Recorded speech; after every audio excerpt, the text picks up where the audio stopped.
Hey guys, subscribe for daily content. And if you're shopping for gear, make sure you check out the description for the newest items at some of the very best online retailers. There's also links for some of the items that I personally recommend. Thanks! What's going on YouTube? Metal Complex here, and today I've got another interesting knife review / knife overview to share with you guys. This is the Bestech Knives and Todd Knife and Tool Nyxie titanium frame lock. This is a knife that is available right now. I've seen a couple variations in price.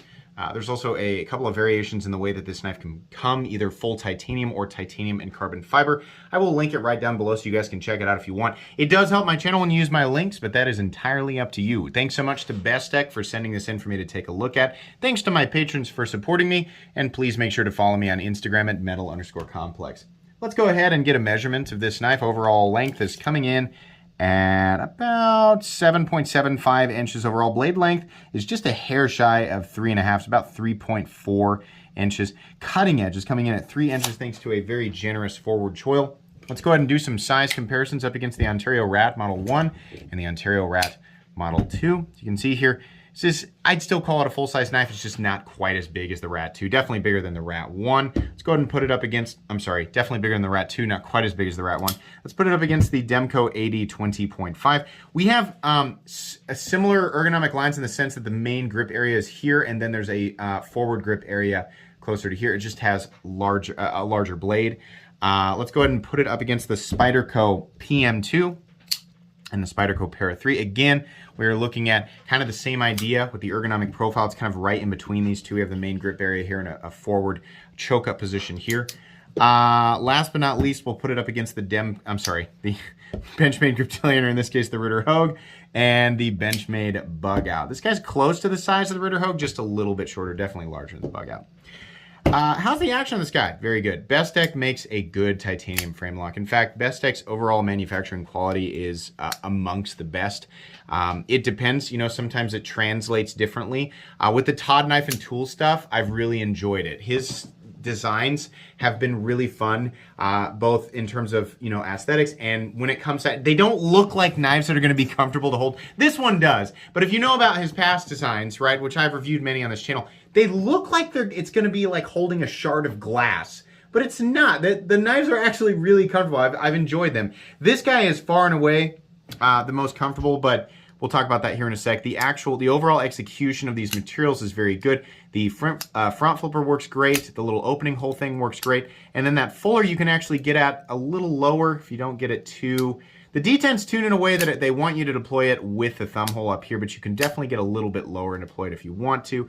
One-handed manipulation of the lock is great. Still want to get your finger out of the way, but it'll most likely fall into the choil area. The front flipper, you can ignore it if you want. You don't have to use it, but if you do use it, it is tuned to work correctly. So very happy with that. This does run on bearings. Carry profile thickness up against the Spyderco Para 3. We're looking at about the same length and height up against the PM2 and Para 3. You can see here, this guy's about, I don't want to say right in between. It's honestly just a hair longer than the Para 3 when you include the height of that little unicorn horn there. Height this way though, it's still cleared by the hump on the, that wasn't a fair, it's still cleared by the hump on the Para 3 there. So not gonna be too big of a deal in the pocket. Materials, we are looking at titanium and S35VN, which I think is just fine. Let's take a look at the inside here real quick. There is milling for weight reduction in there, at least on one side. No, it is actually on both sides. There's just kind of minimal, you can see in there, it's just kind of minimal milling. Let's go ahead and weigh it.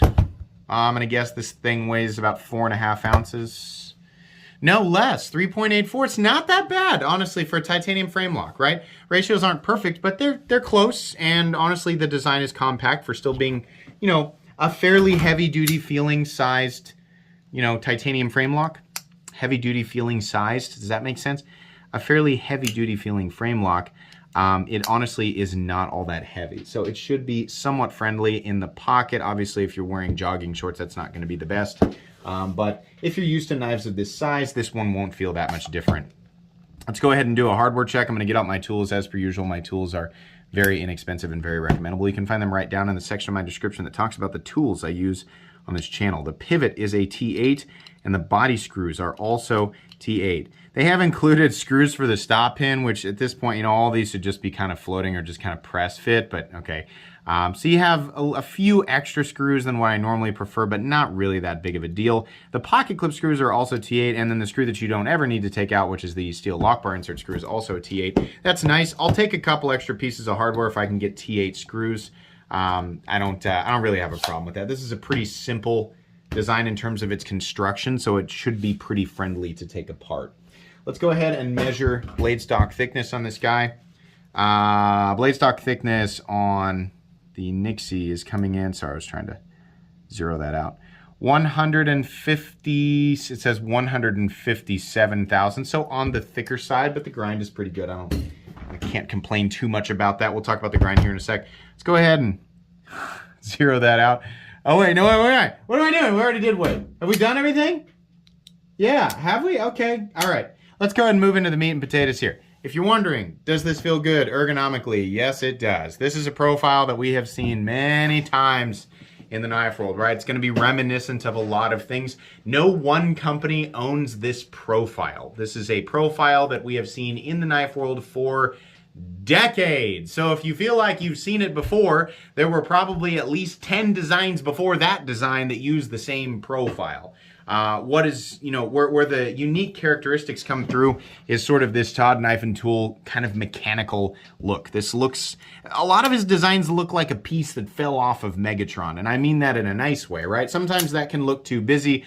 In this case, it's very subtle. We just have a couple of lines that run through here, and we have a couple of little tactical speed holes that don't really do anything, but they break up the otherwise kind of boring areas of this knife. And honestly, I think it looks nice. I mean, it's not like, you know, I've seen a couple of Kershaws where they just slap extra pieces of aluminum on and just create pieces that can come off over time for no reason. And it's like, why? This kind of has that look where we have like, you know, it almost looks like there's a piece of titanium on top of another piece of titanium, but it's not. It's all one piece, which is fine. That makes the total number of pieces of hardware on this knife pretty minimal, pretty like right in line with other pillar construction or sandwich construction knives. You get to enjoy that aesthetic. Ergonomically, choked back, it's okay. My pinky's kind of falling off the end here. The edges are chamfered. They do, you know, it's kind of a hard angle, but it is knocked down enough. The pocket clip is flat on top and it's rounded off enough at the edges that it's okay. The tip of the clip is a little bit pokey, but honestly, I don't notice it too much in hand. You might notice it if you cut with this thing for a really long period of time, but truthfully, for most simple cuts, you're gonna be okay. Choked up, this thing is fantastic. Kind of wish that the jimping extended off a little bit further, but it doesn't, and that's okay. We have a little bit of the spine is a little bit radiused up here, which I like. And it's honestly all the way down to here. If you like to strike, you know, flint off of the back of your pocket knife, you can't, it's not going to be easy to do on this guy. But if you're like me and you don't really care, it does look good. Kind of gives you that feeling that they took the extra steps where they, you know, were possible. And I just like seeing stuff like that. There is no sharpening choil. So the end of this, honestly, you know, this is normally an area where it can look a little bit goofy, and it's okay. It's not the best that I've seen, but it's not the worst that I've seen. The nice part about that is that when you're cutting, there's nothing to, you know, kind of bog it down. I've noticed that knives like the Demco 80-20.5, while this sharpening choil, it does make it much easier to sharpen.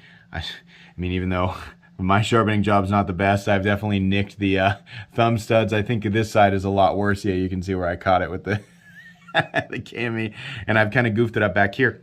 It makes it easier to sharpen, but that little notch does get caught in like thick cardboard and stuff like that. So you won't be dealing with that as much with this guy. You might get some debris caught up in this tiny little fuller up here, or maybe, you know, edges might get caught in the little opening hole, but for the most part, you should be good to go. Being able to get choked up right behind that, the initial part of the cutting edge, is really nice. This has a satin finish on it, and Bestech does a great job with their satin finish. I just prefer, like as is the case with most companies, I just prefer their tumbled finish. I think it looks a little better. Down to the actual cutting edge, it does get reasonably thin. We have a little bit of a reverse tanto going on here. I'm always afraid to classify things because the blade classification police love to attack me down in the comment section. I'm gonna call this if it's okay with you guys, I'm going to call this reverse tanto, whatever. Yeah, it's a nice utilitarian blade shape, and I like that I can get my finger up here and kind of assist with, like the cuts that I'm used to doing on a day-to-day basis, like draw cuts, things like that. We got a little bit of belly. There's a little bit of curvature to the blade, especially out here. Overall, should cut and slice just fine. Probably won't be the best poker, but it can still do it, right? On the blade, it says S35VN. This part back here is tumbled. Just look at this. This tumbled finish is beautiful. That would have been so nice to have this all the way down the blade, but okay. And it says Bestech right here. The Todd Knife and Tool Company likes to put their logo on the pivot, which I think is fine. That doesn't bother me at all. They have polished the edges of these bowls, or these speed holes or whatever, which is a nice little touch. They don't have to do that, but they do, and it looks nice. Seating of the hardware, fit and finish, all of that, very, very good. Typical Bestech. Got a little bit of, embellishment back here on the backspacer just to add to that sort of mechanical, robotic, futuristic theme, and it looks nice. The lanyard hole, they've opted for a loop that's part of the backspacer, which is fine because it's out of the way of the pocket clip. And the pocket clip, it allows the sort of the theme and the overall look of the knife to shine. I mean, it goes right with it. And the carry depth is okay. It's kind of like medium right here. That's what's going to be sticking up out of your pocket, which I think is just fine. This is not my favorite way to do like underneath the, I like it to be a drop and then a consistent upward swoop, right? This kind of comes down. It's like a teardrop falling off the back of a leaf or something, and then it comes up and over, which I don't like as much. I find that I have to fight it a little bit. Like the pocket seam needs to be exactly less thick than the height of from the flats of the scales to the bill of the clip in order for you to get it in and out of your pocket with one hand. Coming out of the pocket's fine, but getting it in the pocket with one hand, right? Sometimes you have to hold the clip, hold the pocket seam and then push it in. If it's a swoop, something more like this, right? Then usually you can just push it over and the pocket clip will rise to meet whatever thickness of pocket seam. I always touch on that a little bit, but it's okay. It's not that big of a deal. There is a steel lock bar insert that doubles as the over travel stop, and that's nice. That's what we expect to see. There's a nice large stop pin right here, a little bit of shouldering. No blade play up, down, left, or right. A little tiny bit. It's not really stick. It's just more like, it's just kind of, it's whatever it is. It's just kind of a, I don't know what we call that when it's not quite lock stick, but it's just a little bit, there's some extra friction there. I think it'll probably work itself out over time. Pivot lash. There is no pivot lash. This is nice and consistent in here, and we have a nice clicky detent with perfect centering. So that's nice. So this knife, I noticed originally on White Mountain Knives was coming in at $248, both the titanium and the titanium and carbon fiber variants. Just a moment ago, I checked on Blade HQ. Now, if you're watching this video and you use the link and you go down there and you see all of them available, then great, right? On Blade HQ at the time of, that I'm recording this, which it's probably, you won't see this for another 2 weeks, right? Just because everything's pre-recorded and pre-scheduled. On Blade HQ, the versions of this that are available are the carbon fiber variants, and they are for some reason $268. At $248, I'm not offended. It's not absolutely blowing me away. I mean, this is kind of like, it's a cool design and it's got the Todd knife and tool aesthetic. It's not a knife profile I've never seen before. In fact, there's nothing about this knife I've never seen before. It's good. It's kind of par for the course. $248 is kind of right in line with everything else that I see out there. It's not too insane, but it's not overly impressive. There are companies doing essentially exactly this. This is a knife that is made in China. Bestech is a premium Chinese knife manufacturer that does a great job, but there are other companies that are using exactly the same materials, that are bringing exactly the same level of quality to the table, and they're doing it for, $220 or less, sometimes under $200. So $248 from Bestech, it's all right. Not amazing. $268 is a bit high though. So I don't know. If you can get this knife for under $250, I think you're okay. Generally recommendable, but at the price that I'm currently seeing online, where it is available, I think it's a little bit high, right? Outside of that, I don't really know that I have a whole lot more to say. I like it. It's not something that I feel compelled to absolutely own in my collection, but it's a nice ergonomic profile. It certainly has the quality that you would expect, right? You have a lot of choices. That's the thing. This is one knife in a sea of other knives at this price point that you could choose from, and they would all be good choices. So if you pick this up, right? If you're new and you're like, I just want to know if it's a good knife, I just like how it looks, yeah, you're fine. You're good to go. You'll enjoy it, right? If you've been around for a bit and you're waiting for the next like really amazing thing, this is good, but it's not the next amazing thing, right? That's really, I think, all I have to say about it. Like I said, it'll be linked right down below if you guys want to check it out. Thanks again to Bestech for sending this in for me to take a look at. Please make sure to follow me on Instagram at metal_complex. If you enjoyed this video, leave a like. If you'd like to check out my other content, I do, of course, have lots of videos of knives that are either expensive or inexpensive that I do or don't like, so check those out. And if you enjoy all my content, go ahead and click on that Metal Complex logo right there and subscribe, because there's definitely more coming. Thanks again for watching, everybody, and have a great day.